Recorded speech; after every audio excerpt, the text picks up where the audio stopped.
Hello everyone, I am Kushagra Verma and today I will be presenting on the topic interrupts and its types in operating systems.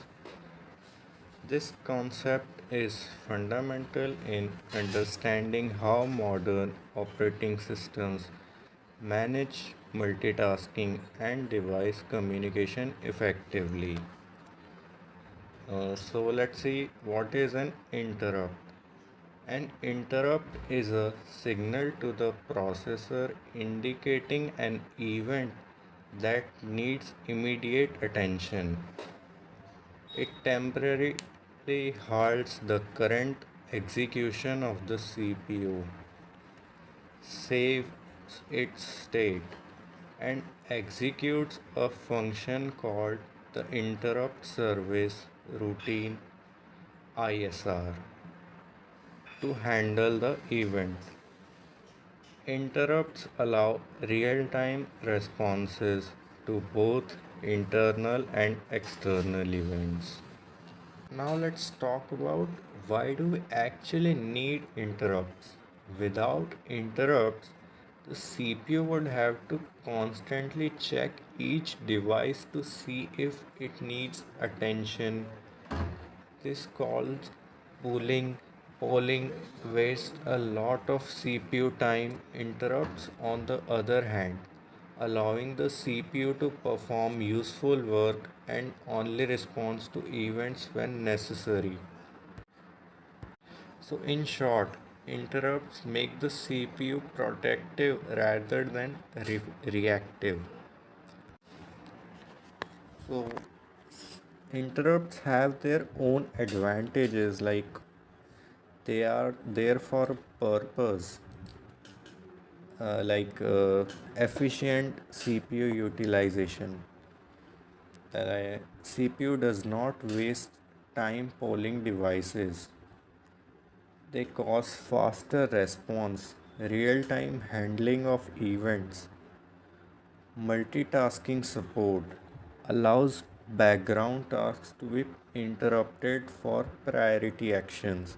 Interrupts enable responsive and intelligence resource management in modern systems.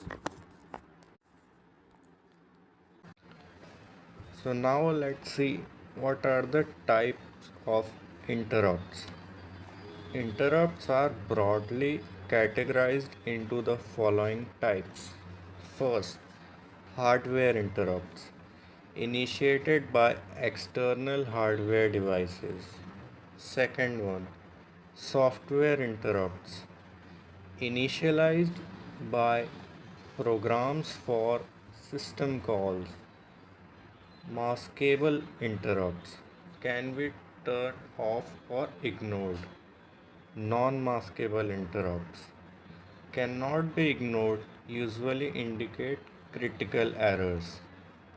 And the last one, spurious interrupts, false or unexpected signals. So now let's dive deeply into the hardware interrupts. Hardware interrupts originate from physical devices such as keyboards, mics, or network cards. For instance, pressing a key sends a signal to the processor to read the keystroke. These are asynchronous, meaning that they can occur at any time, independent of the processor's current task. Let's take an example. Imagine imagine I'm typing a document. Every time I press a key in the keyboard, controller sends an interrupt signal to the CPU. The CPU immediately pauses its current activity, reads the key pressed, and then resumes the previous task. This quick response is only possible because of hardware interrupts. Without them, the CPU would have to keep checking the keyboard constantly. which is inefficient, highly inefficient. And now let's talk about software interrupts. Software interrupts are generated by executing special instructions in the code. They are often used for system calls where a user program requests a service from operating system. Unlike hardware interrupts, these are synchronous and under program control. A great example for software interrupt is a system call in Linux. If a program wants to read a file from the disk, it can do that directly. Instead, it triggers a software interrupt, like using int 0x80 in assembly to request the OS to handle the task. The OS then jumps to the corresponding interrupt service routine and reads the file on behalf of the program. So software interrupts acts as a bridge between application and the kernel. Now let's talk about vectored and non-vectored interrupts. Vectored interrupts are directly provide the address of the ISR. This allows faster response times since the CPU knows where to jump. In non-vectored interrupts, the address of the ISR must be determined by the CPU, often resulting in a slightly slower handling process. For example, take a case of ARM processors, which often use vectored interrupts. If a mouse movement occurs, the interrupt automatically points the CPU to the exact address of the ISR for mouse interrupt. This makes the response very fast. On the other hand, older systems like the 8085 microprocessor used non-vector interrupts.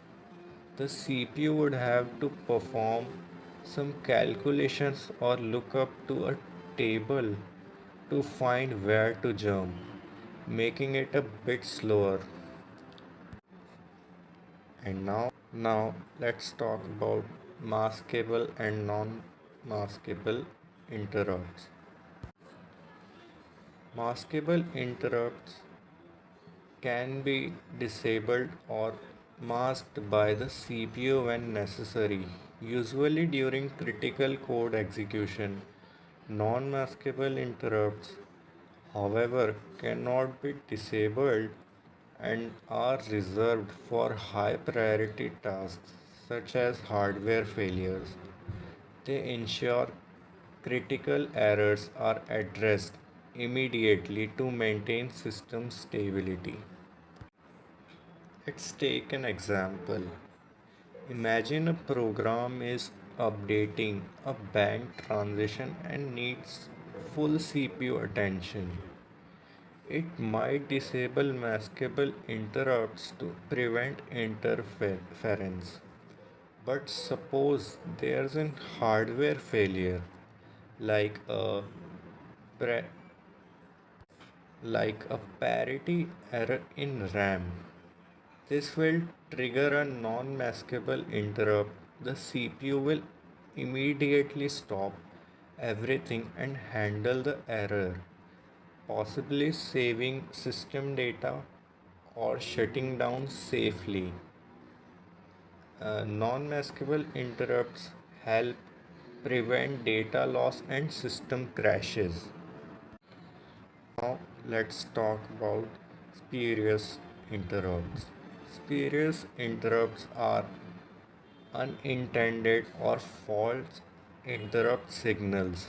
They often occur due to electrical noise or misconfigured device, which, while not harmful, the operating systems must handle them gracefully to avoid instability.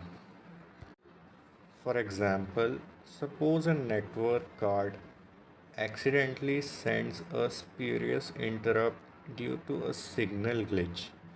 The CPU pauses its task and checks what caused the interrupt, but finds no device actually needs attention. The OS simply ignores the interrupt or logs it for a review. Although rare, spurious interrupts may be handled properly so that they don't interfere with real tasks or confuse the systems, like that is inefficient. In conclusion, interrupts are like traffic signals for the CPU, allowing it to stop, wait, or switch lanes smoothly. They are the backbone of modern multitasking operating systems. Understanding interrupts helps us to appreciate e- how efficiently and reliably our systems handle multiple activities at once.